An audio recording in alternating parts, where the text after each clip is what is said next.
Iran के साथ किसी मुआहदे पर नहीं पहुंच सके, जेडी वेंस अमरीकी वफ्द वापस रवाना। नायब अमरीकी सदर जेडी वेंस ने मुज़ाकरात के बाद इस्लामाबाद में प्रेस ब्रीफिंग में बताया कि हमारे ईरान के साथ तवील मुज़ाकरात हुए हैं, लेकिन बुरी खबर यह है कि अभी तक हतमी मुआहदे तक नहीं पहुंचे और ये अमरीका से ज़्यादा ईरान के लिए बुरी खबर है। उन्होंने कहा कि गुज़िश्ता 21 घंटे से मुज़ाकरात जारी हैं, जिनमें मुख्तलिफ अमूर पर बातचीत हो रही है। मुज़ाकरात में नेक नियति के साथ शराकत की और अपनी शराइत वाज़े तौर पर पेश की हैं। ईरान ने अमरीकी शराइत तस्लीम न करने का इंतखाब किया। जेडी वेंस ने कहा कि किसी डील के बगैर हम वापस अमरीका जा रहे हैं। ईरानी वफ्द से जौहरी हथियारों से मुताल्लिक कोई वाज़े अज़म नहीं सुना। हमें वाज़े और मुस्बत तस्दीक दरकार है कि ईरान जौहरी हथियार हासिल करने की कोशिश नहीं करेगा। प्रेस ब्रीफिंग के दौरान अमरीकी नायब सदर जेडी वेंस ने वज़ीर आज़म शहबाज शरीफ और फील्ड मार्शल आसिम मुनीर का भी शुक्रिया अदा किया। बाद अज़ा नायब अमरीकी सदर जेडी वेंस वफ्द के हमरा इस्लामाबाद से वापस अमरीका रवाना हो गए। कबल अज़ीं ईरानी हुकूमत ने सोशल मीडिया पर जारी एक बयान में वाज़ेह किया था कि पाकिस्तान की सालिसी में ईरान अमरीका मुज़ाकरात 14 घंटे बाद मुकम्मल हो गए। फरीकैन के तकनीकी माहिरीन इस वक्त तहरीरी मुस्तवदों का तबादला कर रहे थे। बाज़ इख्तलाफात रह गए हैं, इसके बावजूद मुज़ाकरात का सिलसिला जारी रहेगा।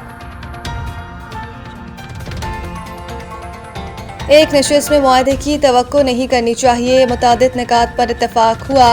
ईरान एक्स पर जारी पैगाम में ईरानी वज़ारत ख़ारजा के तर्जुमान इस्माइल बक़ाई ने कहा कि किसी को भी इतनी जल्दी मुआहदे की तवक्को नहीं थी। एक और नुक्ता मसाइल और हालात की पेचीदगी थी। कुछ नए मौज़ूआत भी इन मुज़ाकरात में शामिल किए गए। हम सफारती मुहाज़ पर अपने हकूक़ और मुफादात के हसूल की जदोजहद जारी रखेंगे। उन्होंने कहा कि ये दिन इस्लामाबाद में ईरान के वफ़द के लिए मसरूफ़ और तवील रहा। सुबह से पाकिस्तान की नेक नियति पर मबनी कोशिशों और सालिसी के तहत शुरू होने वाले सख्त मुज़ाकरात अब तक बगैर किसी तातुल के जारी हैं। इस दौरान फरीकैन के दरमियान मुतादिद पैगामात और तहरीरी मुस्तवदों का तबादला हुआ। ईरानी वज़ारत ख़ारजा के तर्जुमान का कहना है कि इन मुज़ाकरात के दौरान अबनाए हुर्मुज़, जौहरी मामलात, जंगी नुकसान के अज़ाले, पाबंदियों का खात्मा और ख़ित्ते में जंग के मुकम्मल खात्मे पर बातचीत हुई है। उन्होंने मज़ीद बताया कि मुज़ाकरात में मुतादिद निकात पर इत्तफ़ाक़ हुआ है, ताहम 2-3 अहम मामलात पर इख्तलाफ राय के बायस जामिया मुआहदा तय नहीं पा सका। ईरान, पाकिस्तान और ख़ित्ते के दीगर दोस्तों के दरमियान राबते और मुशावरत का सिलसिला जारी रहेगा। सिफारतकारी कभी ख़त्म नहीं होती, ये कौमी मुफादात के तहफ़्फ़ुज़ का एक ज़रिया है। उम्मीद है अमरीका ईरान अमन के लिए बातचीत और जंगबंदी जारी रखेगा। नायब वज़ीर आज़म इसहाक़ डार ने प्रेस ब्रीफिंग में बताया कि उम्मीद करते हैं दोनों मुल्क खत्ते और दुनिया में पायदार अमन और खुशहाली के लिए मुस्बत सोच से आगे बढ़ेंगे। दोनों मुल्कों ने वज़ीर आज़म शहबाज शरीफ की दरख्वास्त पर मुस्बत रद्द-ए-अमल दिया। इसहाक़ डार ने कहा कि ये ज़रूरी है कि दोनों मुल्क जंगबंदी जारी रखने के अज़म पर कायम रहे।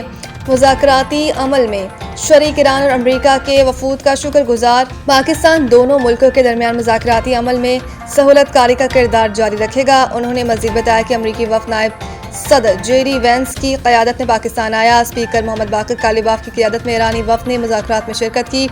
दोनों फरीकों के दरमियान जामी और तामीरी मुज़ाकरात के मुतअद्दिद दौर हुए। मैंने बतौर नायब वज़ीर आज़म और फील्ड मार्शल ने मुज़ाकराती अमल में मुआवनत की। इसहाक़ डार ने मज़ीद कहा कि दोनों ममालिक की जानिब से पाकिस्तान के मुस्बत किरदार को तस्लीम किए जाने पर इनके मशकूर हैं। उम्मीद है कि अमरीका और ईरान अमन के लिए बातचीत का अमल जारी रखेगा। अमरीका जंग जीत चुका, मुज़ाकरात कामयाब हो न हो फ़र्क नहीं पड़ता। ट्रंप मीडिया से गुफ्तगू करते हुए अमरीकी सदर डोनाल्ड ट्रंप ने कहा कि ईरान के साथ इस्लामाबाद में मुज़ाकरात जारी हैं। हो सकता है ईरान के साथ मुआहदा हो जाए और ये भी हो सकता है कि ना हो। सदर ट्रंप ने चीन को धमकी देते हुए कहा कि अगर चीन ईरान को हथियार फराहम करता है तो उसे बड़े मसाइल का सामना करना पड़ेगा। शायद उन्होंने पानी में चंद बारूदी सुरंगें लगा रखी हैं। हमारे पास बारूदी सुरंगें साफ करने वाली मशीनरी है। अबनाए हुर्मुज़ की सफाई कर रहे हैं। इससे कबल भी अमरीकी सदर ने कहा था कि चीन, जापान, जनूबी कोरिया, फ्रांस और जर्मनी की खातिर अबनाए हुर्मुज़ क्लियर कर रहे हैं। दीगर ममालिक में ये काम खुद करने की हिम्मत नहीं। मुख्तलिफ ममालिक के बहरी जहाज तेल लेने के लिए अमरीका का रुख कर रहे हैं। बारूदी सुरंगें बिछाने वाली ईरान की तमाम 28 कश्तियां समंदर बुर्द हो चुकी। ट्रंप पर भरोसा रखें।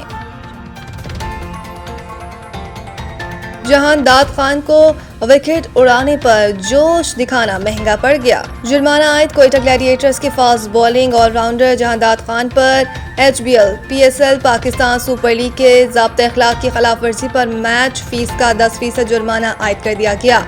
कार्रवाई नेशनल बैंक स्टेडियम कराची में रावलपिंडी के खिलाफ खेले गए मैच के दौरान पेश आने वाले वाक़ये के बाद की गई। रिपोर्ट के मुताबिक जहांदाद खान ने ज़ाब्ता अखलाक की शक 2.5 की खिलाफ वर्जी की, जिसका ताल्लुक ऐसे अल्फाज, हरकत या इशारों से है जो बैटर को इश्तियाल दिलाने या गैर मुनासिब रद्द अमल पर उकसा सकते हैं। वाक़या इस वक्त पेश आया जब उन्होंने 18वें ओवर की दूसरी गेंद पर साद मसूद को आउट किया, जिसके बाद इनका रद्द अमल कवानीन की मुनाफी करार दिया गया। ऑन फील्ड अंपायर शरफ अल-दौला और इमरान जावेद ने इन पर इल्जाम आयद किया, जिसे जहांदाद खान ने तस्लीम करते हुए मैच रेफरी रोशन महानामा की जानिब से दी गई सजा कबूल कर ली।